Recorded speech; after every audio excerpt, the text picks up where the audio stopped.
Bienvenue dans ce journal à la lune des actualités. 2 semaines après son arrivée en Guinée, la mission médicale russe a fait le point sur ses activités. Et puis, la société de transport de Guinée Sotragué reprend de la force. En quelques mois, 50 bus ont été mis en circulation pour le bonheur de ses passagers. Au panorama culturel des prix pour Miss et Master Borough 2014. Mais pourquoi la Miss perd-elle sa couronne? La réponse est dans un instant dans ce reportage de Abdul Karim Kamara. Mesdames et messieurs, bonsoir. Merci de nous rejoindre dans ce journal. Comment faire de la chaîne de contamination d'Ebola en une chaîne de communication de proximité? C'est l'un des points clés de l'audience que le président de la République a accordé ce matin au directeur régional Afrique de l'UNICEF. Mohamed Lamine Souma, reportage. La riposte contre le virus Ebola est d'entretien qu'il a eu ce vendredi avec le directeur régional Afrique de l'UNICEF. Alors l'UNICEF il se joue dans différents domaines, la communication, essayer de mobiliser la population, essayer de transmettre l'information, que tout le monde sache exactement comment Ebola fonctionne, mais aussi quand en cas de problème, à qui se référer, à qui parler. Donc vraiment essayer de travailler sur ces questions de communication, éviter la panique, éviter les mauvaises informations qui créent des situations plus compliquées. Aussi le matériel de protection, les gants, le matériel de protection pour le personnel médical, les matériels de transport, les ambulances. On est en train de commander une quinzaine d'ambulances en plus au cours des jours à venir.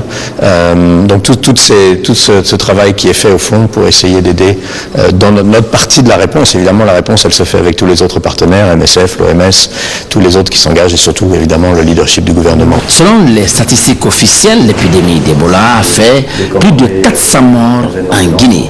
Dans le sillage du gouvernement guinéen, l'UNICEF entend jouer un rôle de premier plan pour aider à briser la chaîne de contamination.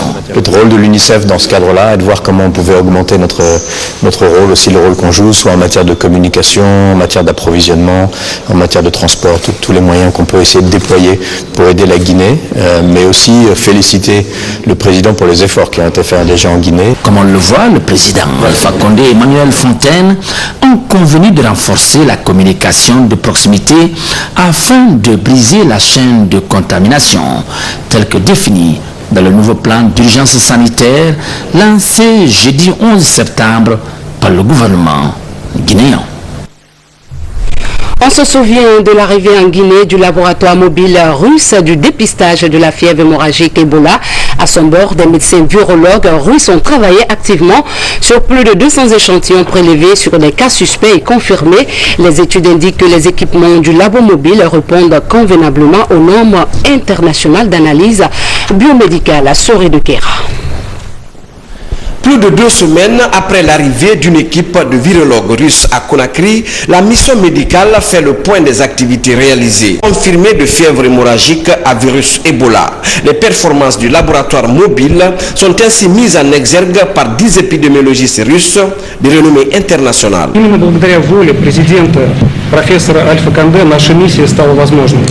Grâce à la... J'aimerais également remercier la compagnie Russal pour son assistance, pour son soutien dans la réalisation de notre mission. Grâce à cela, nous avons pu établir une itération efficace et nous avons pu, avec succès, effectuer la validation. Outre la fièvre hémorragique à virus Ebola, le laboratoire mobile acheminé à Conakry fera également les analyses dans le domaine de plusieurs maladies virales. Plusieurs équipements d'hygiène et de désinfection accompagnent ce vaste programme d'analyse biomédicale en faveur des populations guinéennes. À l'intérieur des locaux et c'était traité, subi un traitement spécifique avant d'être évacué vers l'extérieur. Cette technologie sanitaire de pointe, issue du génie créateur de la Russie, durera en Guinée autant que sa présence sera nécessaire. Elle pourrait être acheminée en région forestière où l'épidémie de la fièvre hémorragique Ebola connaît sa plus grande propagation. Parlons encore du combat commun contre la fièvre hémorragique à virus et Ebola. Pas d'accès pour ce virus dans le secteur maritime. Le ministère des Transports, à travers la société navale et le port autonome de Conakry, d'un bord à l'autre, informe et sensibilise les acteurs portuaires sur le respect des mesures de prévention contre l'épidémie. Mamadi Terna Kamisogo a suivi le lancement de la campagne.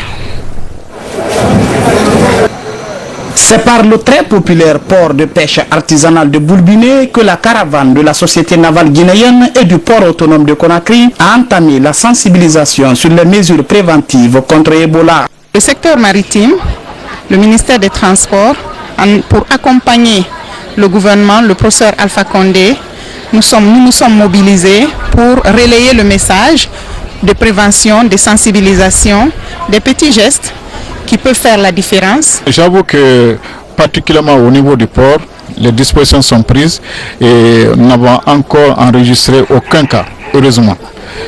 C'est-à-dire que les dispositions que nous prenons portent, puisque à tous les niveaux, nous avons ce dispositif sécuritaire qui est en place. Comme ici, à l'entrée du port de Dixintou, mesures sur tout le littoral, d'où la mise à disposition aux 3 ports visités de l'eau, des kits de prévention. La maladie là est contagieuse, mais si vraiment vous prenez des précautions, vous allez en sortir. En recevant ces kits, ça nous a permis de conseiller nos usagers de mer pour qu'on utilise à bon escient. Déjà, une cellule de sensibilisation est instituée à la société navale guinéenne. Elle compte mobiliser les 115 débarcadères et les 3 ports du pays dans la riposte contre Ebola. Et puis cette ordonnance de la Cour suprême, avant de poursuivre cette édition, nous, Mamadou Silla, premier président de la Cour suprême, vu la loi organique numéro 054/CNT/2013 du 17 mai 2013 portant statut de la magistrature, en son article 44, vu notre ordonnance numéro 002/PP/CS du 24 juin 2014 fixant la période des vacances judiciaires, vu la déclaration d'urgence sanitaire pour éradiquer l'épidémie de la fièvre hémorragique Ebola, ordonnons la reprise des audiences ordinaires le lundi 15 courant sur toute l'étendue du territoire national. Disons que l'audience solennelle de rentrée des cours de tribunaux aura lieu à une date ultérieure. Conakry, le 12 septembre 2014, signé Mamadou Silla, premier président de la Cour suprême. Atelier national de diffusion du rapport de l'enquête de surveillance comportementale et biologique. Pendant plusieurs jours, les spécialistes ont échangé sur les modes de transmission du VIH-Sida. C'est un document de plusieurs pages qui a été présenté au cadre de la santé et partenaire. L'initiative est du Comité national de lutte contre le Sida. Abdul Aziz Baldé, reportage. La lutte contre le VIH-Sida est l'un des objectifs du millénaire pour le développement. Vise à donner une orientation. Sont là. Il s'agit d'interpeller tous les partenaires afin de mettre ces recommandations en œuvre, de ne pas les laisser en étivoire. Cette étude du CNLS montre que le sida est loin d'être contenu au sein des populations à haut risque. La récente prévalence du VIH au sein de ce groupe varie de 3 à 56%. C'est pourquoi, après la réalisation de cette étude, nous sommes partis à l'imprimerie pour multiplier au moins en 500 exemplaires. Et ces exemplaires seront distribués à tous les niveaux. Ça va nous aider, nous, acteurs de terrain et opérationnels, à avoir ces informations et à adapter des stratégies pouvant nous faire avancer dans la lutte contre le VIH-Sida. C'est pour la 3e fois que la Guinée réalise cette enquête de surveillance avec l'appui financier du gouvernement et de ses partenaires. Ce document de plusieurs pages sera distribué dans les 8 régions administratives du pays. Toujours à la page santé, l'ONG Jeunes médecins et infirmiers cardiologues informe et sensibilise le personnel de l'Office guinéen de publicité sur les maladies cardiovasculaires. Les travailleurs ont été dépistés en vue de minimiser tout risque lié à la maladie. Compte rendu Mangafo Détouré. Les habitudes alimentaires ont changé. On mange de plus en plus gras. Les efforts physiques diminuent et les médecins cardiologues s'inquiètent. Avoir un excès de poids est considéré comme un signe d'aisance, alors que c'est pas bon d'avoir un excès de poids. Fumer, les gens fument de plus en plus, les gens mangent donc de plus en plus de sel, de plus en plus de graisse, de plus en plus de sucre. Donc de sorte que ces maladies ont pris de l'ampleur. Et si nous voulons inverser la tendance, il faut changer ce comportement-là. C'est-à-dire que manger moins salé, moins sucré, moins gras, manger suffisamment de fruits et de légumes. Les services publics sont dans la ligne de mire pour cette première étape de contrôle et de sensibilisation. Après la RTG Coloma et Boulbiné, l'ONG Jeunes médecins et infirmiers cardiologues est à l'Office guinéen de la publicité. Nous, les jeunes médecins et infirmiers de la cardiologie, avions décidé de faire des séries de campagnes de sensibilisation, d'information, d'éducation et de dépistage gratuites au sein de la population guinéenne. L'œuvre est appréciée et la direction de l'OGP incite les travailleurs à se faire consulter. Nous n'avons pas le cardiologue de Guinée et appuyé par quelques vétérans de faire le tour des services publics, une forme de campagne de sensibilisation, mais aussi permettre aux uns et aux autres de savoir qu'il n'y a pas que le palud, il n'y a pas que la typhoïde, il y a les maladies cardiovasculaires qui conduisent souvent à l'AVC. Créée en 2013, l'ONG La Capitale dans les jours à venir avant de mettre le cap sur l'intérieur du pays pour toucher d'autres couches de la population. Et de l'électricité du Maroc renforce leurs relations. Les deux institutions ont eu une séance de travail à Conakry. C'est dans le cadre de la mise en œuvre du protocole d'accord signé par le gouvernement guinéen et chérifien. Nabi Kamara nous en dit plus. C'est une équipe de techniciens de l'Office national de l'eau potable et de l'électricité du Maroc. Ils sont spécialistes en ligne de transport, en poste et en réseau de distribution de l'énergie. Invités par la coordination générale des EDG, leur séjour à Conakry se situe dans le cadre de la mise en œuvre des conventions passées entre nos deux gouvernements, notamment dans le domaine des échanges d'expériences en matière d'électricité. On a identifié un certain nombre d'actions sur lesquelles on a commencé à travailler avec E2G, d'où notre visite donc à Conakry pour cette réalisation de ces actions-là. Ils vont identifier les boulots d'étranglement avec nous pour améliorer un peu notre expertise. Il ne faut pas que ça soit une fonction, ça devienne une opération ponctuelle, mais que quelque chose de durable reste et que nous aurons notre propre expertise à améliorer. Parmi les pistes retenues comme objectif prioritaire par les deux parties figurent la formation et la création d'une ingénierie pour mieux qualifier de façon permanente les techniciens des EDG. Le secteur de l'électricité est un secteur important parce qu'il y a un grand manque à gagner dans ce domaine-là. Et c'est une priorité aujourd'hui du chef de l'État. Donc vraiment, on vous remercie et nous comptons beaucoup sur vous et surtout sur votre expertise. Parce que ce que vous venez d'expliquer, vraiment je pense que si on arrive à agir sur la formation surtout des hommes, parce que ça c'est extrêmement important, parce que l'un des problèmes de notre pays, c'est le problème de ressources humaines. Le Maroc, avec un taux d'électrification de 100%, est considéré comme le leader en Afrique. Et puis les femmes des associations pour les actions humanitaires se mobilisent pour accompagner le gouvernement dans ses efforts de lutte contre la fièvre à virus Ebola. Au nombre de 200, par ailleurs, elles s'engagent aussi à contribuer à la réélection du professeur Alpha Condé en 2015. Fatoumata Koroma. C'est en présence de quelques membres du gouvernement que l'Association des femmes pour les actions humanitaires lance officiellement ses activités. Né des crises sociales récentes, ce mouvement de soutien des femmes aux actions du gouvernement réitère son adhésion au programme de société du chef de l'État. Au concret de la Troisième République dans tous les domaines de développement, découlant du programme de changement du professeur Alpha Condé, président de la République, que nous avons décidé à compter de ce jour de participer activement aux activités d'information des populations afin qu'elles renouvellent leur confiance en 2015. Les membres du gouvernement se félicitent de cette initiative. Vous êtes ici nos porte-parole auprès des autres femmes qui ne sont pas là pour qu'une solidarité féminine s'élève pour lutter contre Ebola. Tout ce que je peux vous garantir, en ce qui me concerne, je ferai en sorte que votre mouvement soit connu et vos actions soient vulgarisées. C'est une expérience et un exemple que vous donnez aux autres femmes et hommes de Guinée. Je profite encore de cette occasion pour vous dire que mon département se met à la disposition de cette association pour toutes les actions à venir. Regroupant 200 femmes venant de toutes les couches socio-professionnelles du pays, L'association des femmes pour les actions humanitaires s'inscrit désormais dans la marche de la société civile guinéenne.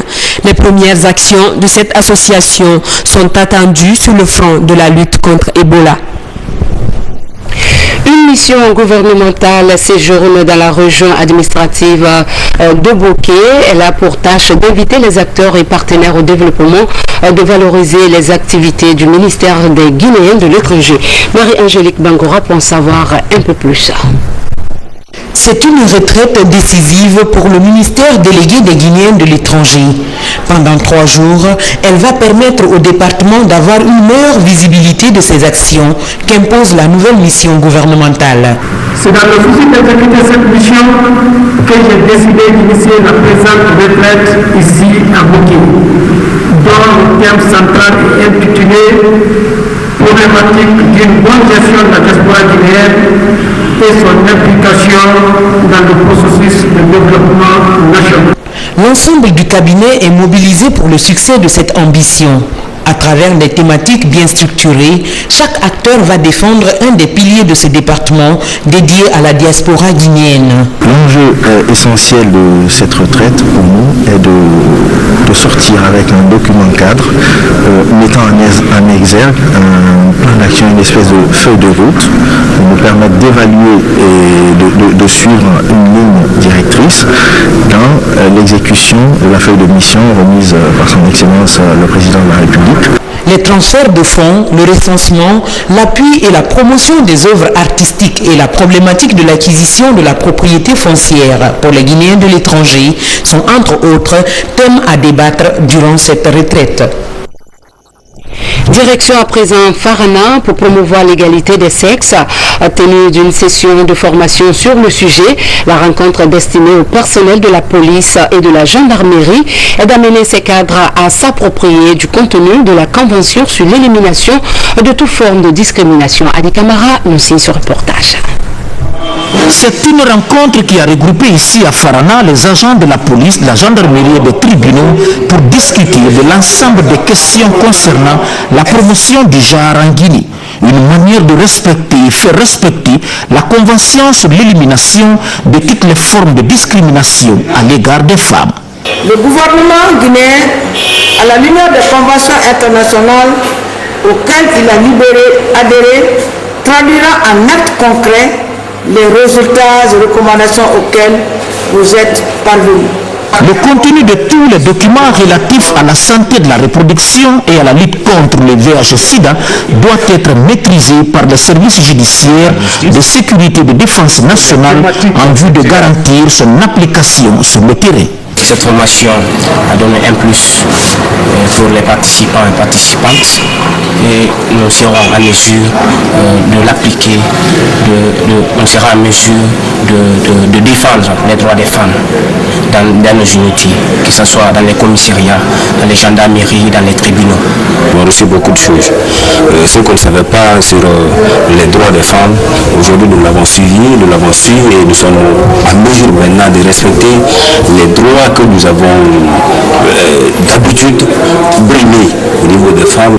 C'est un véritable plaidoyer auprès des forces de défense et de sécurité pour renforcer le respect de cette convention et attirer l'attention des décideurs sur leur responsabilité à garantir les droits des femmes. Toujours dans l'actualité de chez nous, des jeunes diplômés viennent de suivre une formation aux spécialités des installations photovoltaïques, de l'antenne satellitaire et de caméras de surveillance. Cette formation leur permettra de renforcer leurs compétences. L'initiative est de l'ONG Les Amis de l'école guinéenne. C'est Kosovo. Ces jeunes sont désormais outillés en technique d'installation des systèmes photovoltaïques, des antennes satellitaires et caméras de surveillance. Venus des institutions privées publiques du pays, ces jeunes ont reçu la formation dans ces différents domaines. C'est l'ONG des Amis de l'école guinéenne qui a organisé la formation. Compte tenu de l'état actuel de nos écoles, les universités, les écoles professionnelles ont manque de formation pratique. C'est ainsi nous aussi nous sommes réunis en association pour aider nos frères jeunes parce que nous sommes dans le domaine de la télécommunication. Un mois durant, des cours ont été donnés sur les thèmes relatifs au système d'adduction d'eau pour le pompage solaire, la réception d'images et autres types de régulateurs. L'objectif cadre bien avec le programme de formation professionnelle des autorités du pays. En réalité, c'est de cela que notre pays a besoin. Nous avons besoin de ceux qui se salissent la main pour le développement du pays. L'ONG Les Amis de l'école guinéenne est à sa deuxième formation. Elle s'engage à pérenniser ce genre d'initiatives à travers le pays, mais elle compte sur l'appui des responsables du système éducatif. Comme annoncé au sommaire de cette édition, la Société de transport de Guinée renforce ses capacités pour le bien-être des populations de Conakry. Grâce à une gestion interne, la Sotragui a à son 150 bus en circulation au lieu de 10 il y a 2 mois. En rappel, 35 bus avaient été caillassés lors des troubles sociopolitiques. Ibrahima Keita nous en dit plus. C'est au mois de mars 2012 que la Sotragui a démarré avec 100 bus sur 4 lignes pour 20 000 passagers transportés par jour. 35 bus du parc ont été caillassés pendant les manifestations sociopolitiques, entraînant du coup la chute du trafic et des recettes. Dû seulement aux 35 bus immobilisés, nous avons pu perdre plus de 7 milliards durant l'année 2013. Et quand nous ajoutons les autres problèmes qui ont pu immobiliser d'autres bus ou bien des services qui n'ont pas été rendus, ou alors des services qui ont été interrompus, ou des journées entières qui ont été suspendues, alors nous pouvons avoisiner à 15 à 16 milliards de recettes que nous avons perdues suite à cette immobilisation. Avec une dizaine de bus en circulation, le trafic a donc été lourdement perturbé. En attendant l'arrivée des pièces commandées, les efforts internes ont permis de mettre en état 43 bus en 2 mois. Pour réveiller ces bus, parce qu'il y a certaines pièces qu'on peut trouver sur le marché. Donc quand on a ces pièces-là, on redresse les parties à redresser, on récupère ce qu'il y a à récupérer. Après les pièces qu'on trouve sur le marché, on achète ça, on fait le remontage. On va pour prendre certaines pièces et venir avec, pour adopter, on s'adopte avec ces pièces-là. Aujourd'hui, 50 bus sont en circulation et la Sotragui est en passe de relever le défi. La ligne 1 a aujourd'hui 18 bus, la ligne 3 a aujourd'hui 25 bus. Ce qui fait les 43 bus et on a 7 bus de réserve. Une exploitation qui donne satisfaction aux passagers. Ça nous arrange beaucoup quand même. Parce que nous quittons jusqu'à Sonfania pour venir jusque-là à bas prix. C'est beaucoup. Ici à la Moïse, je paye 2000 francs, mais à Taxi, je paye 4500. À cette allure, la Sotragui se relance, mais pour atteindre ses ambitions de transport interurbain et inter-État, elle a besoin d'un appui. Atelier de formation sur la budgétisation et le suivi-évaluation de l'adaptation et l'atténuation du changement climatique. L'objectif est d'impliquer les décideurs dans la mobilisation des ressources financières pour une approche de solution face aux conséquences dues au changement climatique. Adjatoubari. Selon les études menées par les experts, le changement climatique affecte dangereusement l'environnement, ce qui du coup entraîne les inondations, les variations de température et l'élévation du niveau de la mer. Selon le constat, la Guinée ne reste pas en marge de ces conséquences qui menacent plusieurs secteurs socio-économiques. Venus de différents ministères, ces cadres parlent de la budgétisation et l'atténuation du changement climatique. Il a été constaté dans le document qu'il y a une faiblesse, une très grande faiblesse des planificateurs sur la notion du changement climatique. Il faut aviser plutôt les décideurs, les planificateurs à intégrer les aspects changement climatique dans la budgétisation pour le développement. Le thème inclut aussi l'analyse des impacts du changement climatique sur l'économie et les méthodes d'évaluation. Nous attendons donc des recommandations très fermes au niveau de cet atelier. Et je parie que le département de l'environnement va appuyer de façon administrative alors tout ce qui va être pris ici comme décision. La Guinée coopère avec de nombreux partenaires comme le Fonds pour l'environnement mondial et le PNUD. Le ministère de l'Environnement, des Eaux et Forêts œuvre pour la préservation de l'environnement à l'image des zones côtières guinéennes et le reboisement.